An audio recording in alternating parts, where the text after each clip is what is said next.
Salut à tous. En tant que vieux con né dans les années 80, il y a un genre de jeu que j'affectionne tout particulièrement. J'en parle souvent sur ma chaîne parce que quand j'étais gamin, j'allais parfois, excusez-moi, je vais l'attraper, dans les salles d'arcade. Voilà. C'était comme ça, avec les potes, on allait jouer quand on était au lycée ou mercredi, on allait la tête dans les nuages à Toulouse, je crois que ça s'appelait comme ça. Et même quand j'étais en vacances avec mes parents, il y avait une salle d'arcade impressionnante à Vieux-Boucau dans les Landes. Et du coup, il y a un genre de jeu que je surkiffais, qui n'existe plus aujourd'hui, de par la technologie. Voilà, et ouais, c'était mieux avant. Il s'agit des rail shooters au flingue. Voilà, les jeux de tir, les jeux de flingue. Et en 95, Namco a sorti un arcade, le fameux Time Crisis. Sorti en 97 au Japon sur la première PlayStation, en 98 en Europe. Le voilà. Alors, celui-ci, je ne l'avais pas à l'époque. Alors, j'ai le 2, le 3, le Crisis Zone sur la PS2. Mais ça, c'était mon cousin Diego qui l'avait. Alors, des souvenirs sur ce jeu. Voilà quoi. Alors, ouais, lui, il avait une petite télé, je m'en rappelle, et on a joué des heures et des heures dessus. On s'est éclaté en plus avec le gun, avec le Guncon, le G-Con de chez Namco. Alors, c'est juste parfait. Alors, évidemment, en arcade, c'était mieux. Hein. Le système, c'était le Super System 22, je crois, le système de Namco, qui faisait tourner ça. Donc, tu avais une pédale au sol pour pouvoir te cacher, tout ça. Parce qu'évidemment, pour recharger, il ne faut pas tirer en dehors de l'écran comme on faisait dans Virtua Cop, mais il fallait se planquer. C'était la grosse différence entre les deux, parce que graphiquement, c'est quand même assez similaire. Quoi qu'il me semble que dans Time Crisis, il y a moins d'armes que dans Virtua Cop. À vérifier, mais je sais que dans Virtua Cop, en tout cas le premier, il me semblait qu'il y avait plus souvent des fusils à pompe, des trucs comme ça. Mais bref, donc qu'est-ce que c'est que ça? C'est un rail shooter. Action, reload.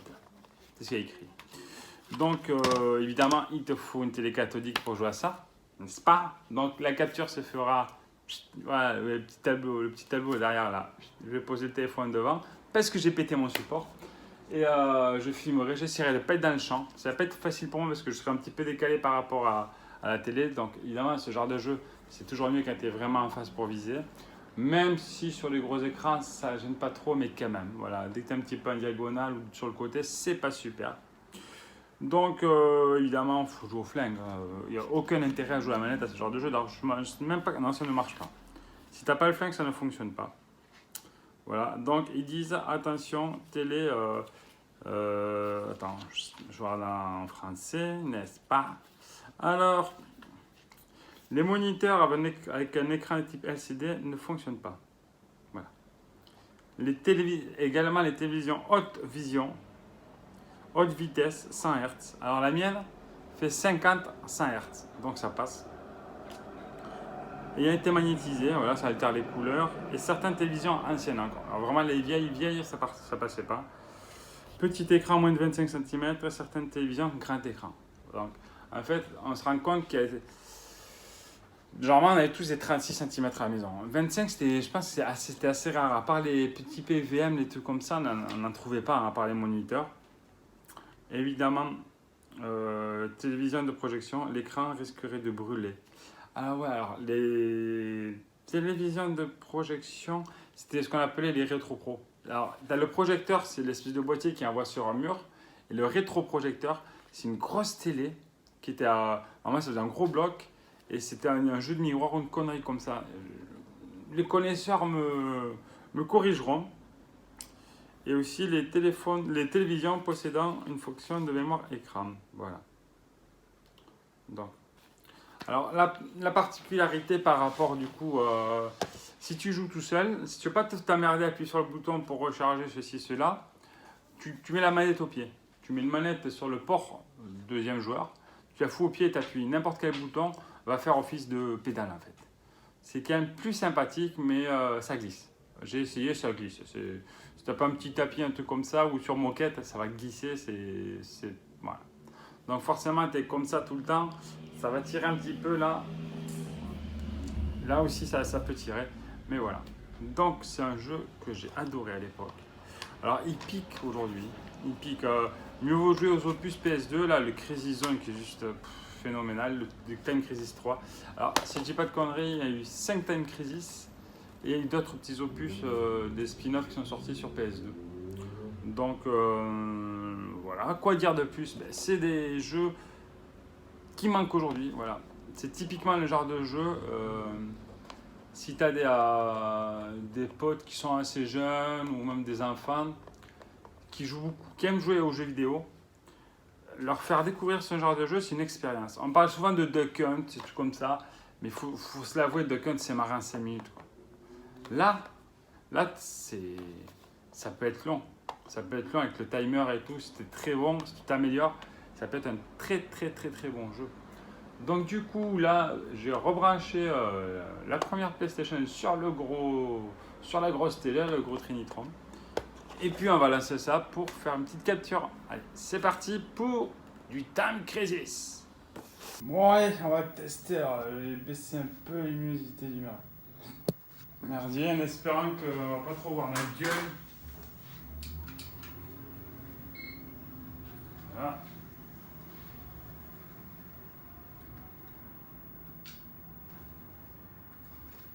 Forcément, qui dit première...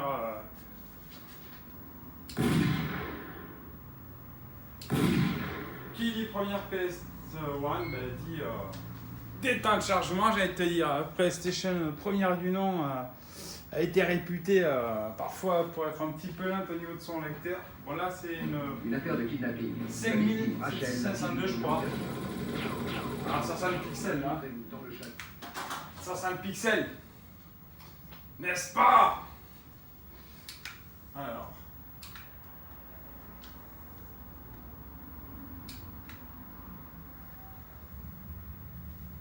Allez. On appuie sur un bouton. On va en mode arcade. Histoire. Voilà.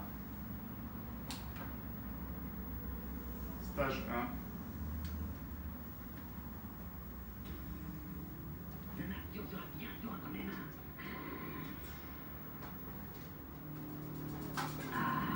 Ça va péter. Ça va péter dans tous les sens. Ça va faire boum boum. Là, abattez-le.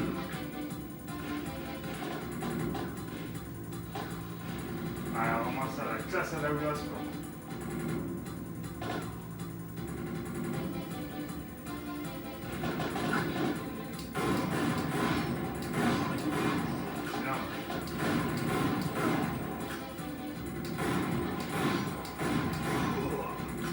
Peut-être mal calibré.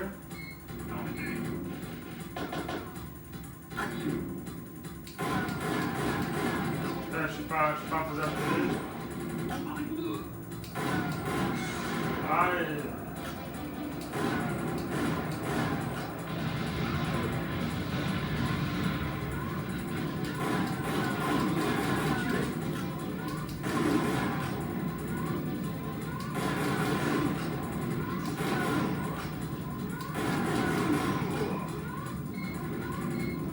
Allez, je t'allume à l'ancienne, hein.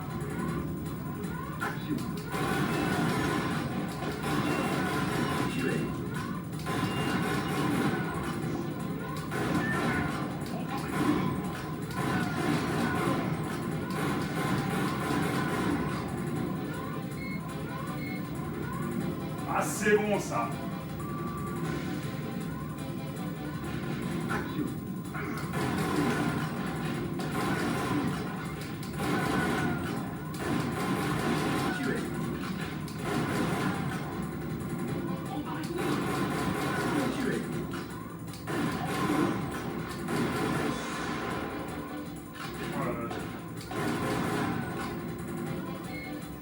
J'ai fait un peu à la poire.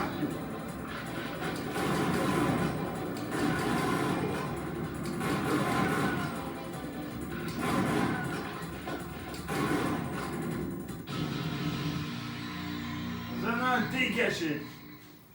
J'espère qu'on voit bien avec la capture. Hein.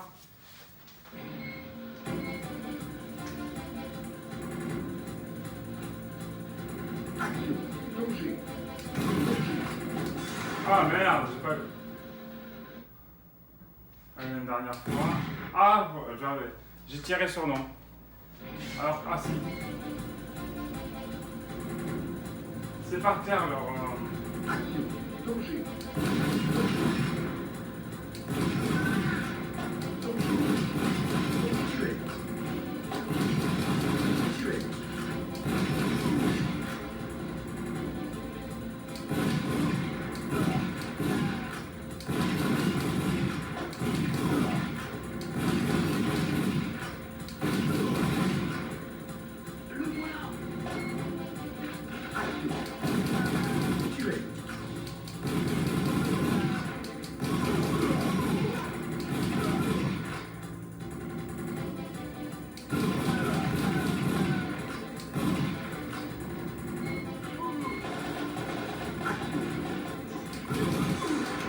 Voilà, vache.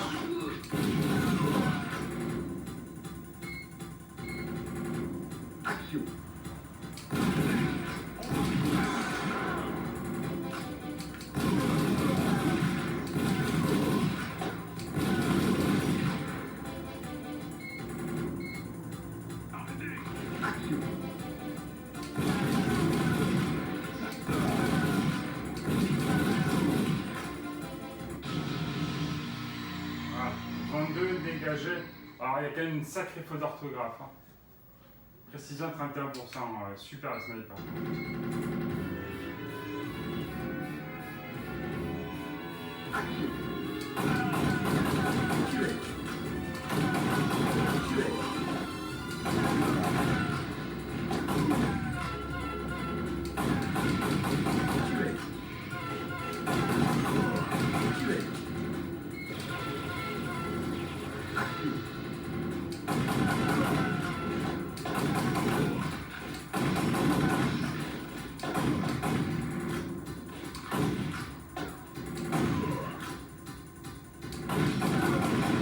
Je peux pas faire toutes les voitures.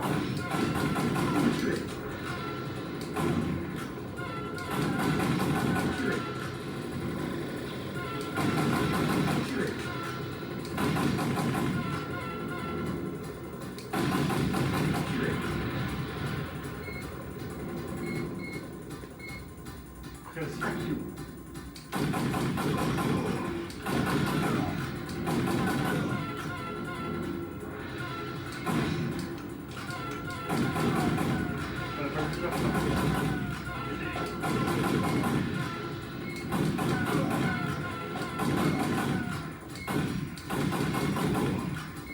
Putain.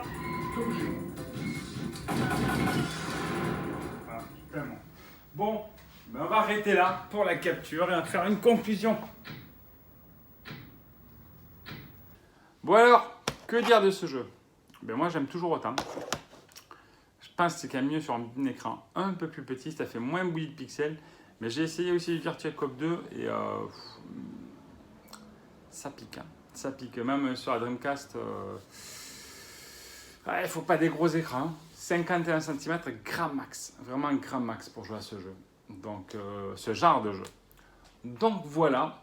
N'hésite pas à commenter cette vidéo, me dire ce que tu en as pensé. Si toi aussi tu as connu ce jeu. Moi, voilà, avec l'ami Manu, on adore les jeux de flingue. Voilà. C'est simple, dès qu'il y en a qui en chope un nouveau, il nargue bien l'autre.